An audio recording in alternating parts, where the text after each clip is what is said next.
Hello नमस्कार श्री स्वामी समर्थ। स्वागत आहे तुम्हा सगळ्यांचं माझ्या यूट्यूब चॅनलवरती। आजचा दिवस तुम्हा सर्वांना खूप छान सुखाचा आणि आनंदाचा जाऊ देत हीच मी स्वामींच्या चरणी प्रार्थना करते आणि आजच्या व्हिडिओला सुरुवात करते। पण त्या अगोदर तुम्ही माझ्या चॅनलवरती जर नवीन असाल तर चॅनलला सबस्क्राइब नक्की करा। त्याचबरोबर कमेंटमध्ये श्री स्वामी समर्थ लिहायला अजिबात विसरू नका। येत्या 13 जानेवारीला म्हणजे सोमवारी या दिवशी आलेली आहे भोगी। संक्रांतीचा एक दिवस आधी भोगी हा सण आपण साजरा करत असतो। भोगी हा आनंदाचा आणि उपभोगाचा सण म्हणून मानला जातो। तसेच भोगी या शब्दाला दुसराही अर्थ आहे। जेव्हा आपण देवाला नैवेद्य अर्पण करतो तेव्हा त्या नैवेद्याला भोग म्हणतात। त्याचप्रमाणे भोगीच्या दिवशी विशिष्ट पदार्थ तयार करून सवाष्णीला जेवायला बोलावलं जातं आणि जर ते शक्य नसेल तर त्या पदार्थांचा शिदा तिच्या घरी हा दिला जातो, तर यालाच भोगी असं म्हटलं जातं। भोगी हा सण साजरा करण्यामागे अनेक कथा सांगितल्या जातात। त्यामधील एक कथा म्हणजेच पहा, असं म्हटलं जातं की या दिवशी इंद्रदेवाची आठवण काढली जाते।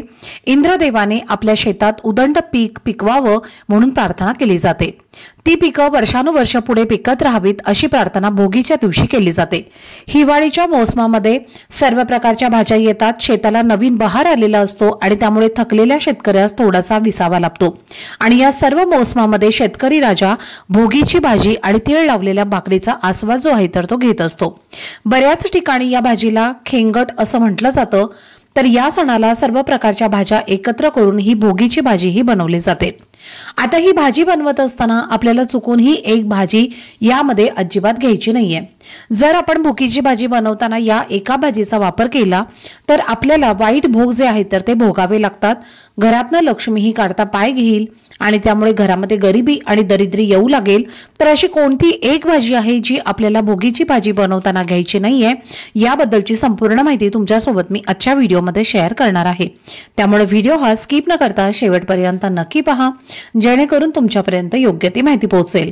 आणि तुम्ही माझ्या चॅनलवरती जर नवीन असाल तर चॅनलला पण लगेच सबस्क्राइब करा आणि बेल आयकॉनला पण प्रेस करा, म्हणजे मी जेव्हा कधीही नवीन व्हिडिओज अपलोड करेन त्याचं नोटिफिकेशन सर्वात आधी तुम्हाला मिळेल आणि तुमचा एकही व्हिडिओ हा मिस होणार नाही। तर पहा, भोगीच्या दिवशी सर्वप्रथम तुम्हाला सकाळी ब्रह्ममुहूर्तावरती उठायचं आहे। या दिवशी अभ्यंग स्नान जे आहे तर ते केलं जातं। आपण दिवाळीमध्ये सुद्धा अभ्यंग स्नान जे आहे तर ते करत असतो आणि या सणाला सुद्धा म्हणजेच भोगीच्या दिवशी सुद्धा अभ्यंग स्नान हे केलं जातं। जर तुमच्या घराजवळ एखादी पवित्र नदी असेल तर तिथे जाऊन तुम्ही स्नान करा आणि जर नसेल तर शक्य असेल तर घरच्या घरीच ब्रह्ममुहूर्तावरती उठून स्नान तुम्हाला करायचं आहे। आणि या दिवशी अंघोळीच्या पाण्यामध्ये एक अतिशय महत्त्वाची वस्तू टाकायची आहे, ते म्हणजे पांढरे तीळ। तर या दिवशी आपल्याला अंघोळीच्या पाण्यामध्ये चिमूटभर पांढरे तीळ आणि चिमूटभर हळद घालून स्नान करायचं आहे। असं स्नान केल्यामुळे आपल्याला देवी लक्ष्मीची कृपा ही प्राप्त होते। त्याचबरोबर सर्व वाईट कर्म, वाईट भोग, अडचणी या सुद्धा नष्ट होतात। म्हणून अगदी लहान मुलांपासून ते मोठ्यांपर्यंत सर्वांनी या दिवशी चिमूटभर पांढरे तीळ आणि थोडीशी हळद टाकून तुम्हाला स्नान हे करायचं आहे। त्याचबरोबर हे स्नान करत असताना आपल्याला केस धुवायचे आहेत। मकर संक्रांतीच्या आदल्या दिवशी केस हे धुतले जातात, म्हणून स्त्रियांनी अवश्य या दिवशी केस आपले धुवायचे आहेत। यानंतर आपल्याला स्वच्छ कपडे परिधान करायचे आहेत। तर या दिवशी चुकूनही फाटके कपडे जे आहेत तर ते परिधान करू नका। चांगले कपडे जे आहेत तर ते तुम्हाला परिधान करायचे आहेत। त्याचबरोबर तुम्हाला तुमच्या घरामध्ये एखादी नवीन लग्न झालेली मुलगी असेल तर तिने माहेरी जायचं आहे। भोगीचा हा जो सण आहे तर तो माहेरी जाऊन साजरा करायचा आहे। त्यामुळे नवीन लग्न झालेल्या मुलींनी अवश्य या सणाला आपल्या माहेरी जायचं आहे। त्याचबरोबर या भोगीच्या दिवशी आपलं घर, अंगण जे आहे तर ते आपल्याला पूर्णपणे स्वच्छ करायचं आहे। घरासमोर तुम्हाला सुंदर रांगोळी काढायची आहे, कारण हा जो सण आहे तर तो आपल्या हिंदू धर्मातील अतिशय महत्त्वपूर्ण हा सण मानला जातो। आणि तुम्ही आपल्या वडीलधाऱ्या व्यक्तींकडून सुद्धा ऐकलं असेल की न खाई भोगी तो सदा रोगी, म्हणजेच घरातल्या सर्वांनी भोगीच्या भाजीचा आस्वाद जो आहे तर तो आवर्जून घ्यायचा आहे। कारण भोगी हा सण तितकाच खास असल्यामुळे त्याचे महत्त्व सुद्धा तितकंच खास आहे। आता ही भोगीची भाजी बनवताना खास करून कोणत्या भाज्या घेतल्या जातात, कोणत्या भाज्यांना जास्त महत्त्व आहे तर ते आपण आधी पाहूयात। तर पहा, ही भोगीची भाजी बनवताना यामध्ये वाटाण्याचा शेंगा म्हणजेच ज्याला आपण मटार म्हणतो, त्याचबरोबर गाजर, वांगी, घेवडा, वालाच्या शेंगा, हरभरा, तीळ, बटाटा, मेथीची भाजी या सर्व भाज्या एकत्रित करून ही भोगीची भाजी तयार केली जाते। तर या भोगीच्या भाजीमध्ये तीळ जे आहेत म्हणजेच पांढरे तीळ अवश्य घातले जातात, त्याशिवाय ही भोगीची भाजी जी आहे तर ती तयार होत नाही।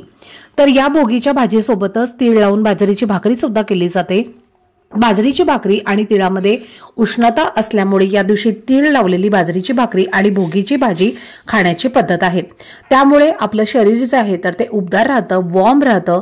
आता ही भोगीची भाजी बनवत असताना आपल्याला कुठली एक भाजी घ्यायची नाहीये। तर पहा, या भोगीच्या दिवशी आपल्याला ही भाजी बनवत असताना त्यामध्ये चुकूनही कांदा आणि लसूण जो आहे तर तो वापरायचा नाहीये। कांदा आणि लसूण विरहित आपल्याला भोगीची भाजी जी आहे तर ती बनवायची आहे। कारण या भोगीच्या भाजीचा जो नैवेद्य आहे तर तो देवांना दाखवला जातो आणि त्यामुळे तामसिक पदार्थ हे मानले जातात।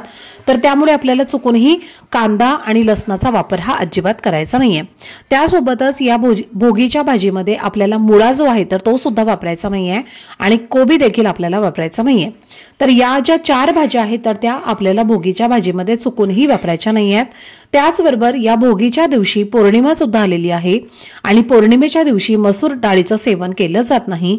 जर तुमच्या घरामध्ये खिचडी बनवणार असाल तुम्ही तर त्या खिचडीमध्ये मसूर डाळीचा वापर तुम्ही अजिबात करू नका, किंवा इतर पदार्थांमध्ये तुम्ही मसूर डाळ वापरणार असाल तर ती सुद्धा तुम्ही वापरू नका।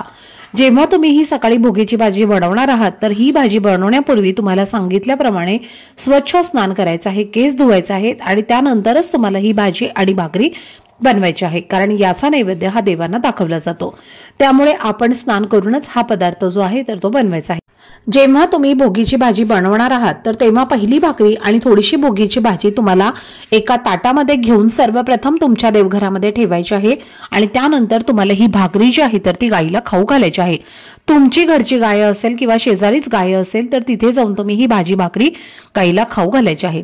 या दिवशी गाईला घास देणं अत्यंत शुभ मानलं जातं। तर अशा पद्धतीने आपल्याला भोगी जी आहे तर ती साजरी करायची आहे आणि सांगितलेल्या काही नियमांचं पालन करायचं आहे। आजचा व्हिडिओ जर तुम्हाला आवडला असेल, माहितीपूर्ण वाटला असेल तर व्हिडिओला जास्तीत जास्त लाईक, शेअर आणि चॅनलला सबस्क्राईब नक्की करा। भेटूयात पुढच्या व्हिडिओमध्ये। तोपर्यंत सर्वांना श्री स्वामी समर्थ।